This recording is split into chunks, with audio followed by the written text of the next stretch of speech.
Meikäläinen kohta lähtee takaisin nukkumaan, mutta ensin meikäläinen katselee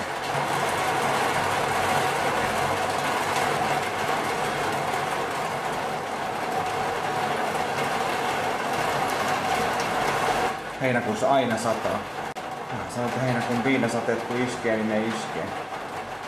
Ai ei täällä sada vettä. Joo, pitäisikö sitä lähteä nukkumaan? Justiin heräsin tähän kauheeseen sateeseen. Pitäisikö sitä lähteä nukkumaan ja jäädä katseleen kuinka täällä sataa. Ja miettiä sitä, että voi, ei pääse pyöräilemään. Eikä pääse ulkoilemaan. Sitten täältä tuli vielä... Mikä? Oho! Nyt tuli tämmönen!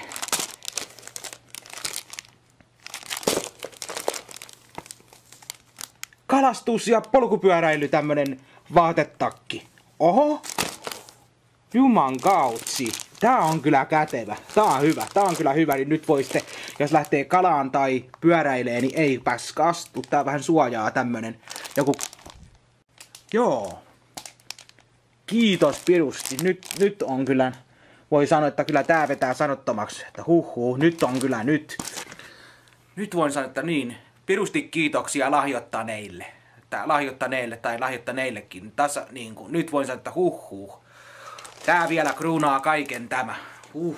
Nyt vetää ainakin tää menee ihan sanottomaksi.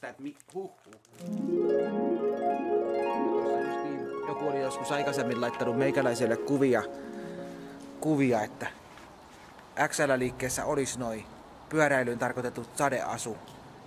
Mutta kyllä mä laitoin sitä niin suolainen hinta, että mä rupein siitä 150 ja 160 sellaisessa sateessa tarkoitetusta pyöräilyasusta maksamaan. Mitään 150-160. Ei jumalauta. Liian suolainen hinta meikäläisen makuun. Jos sen saa 10 tai sitten 20, korkeintaan 50 voin sitä ehkä just maksaa.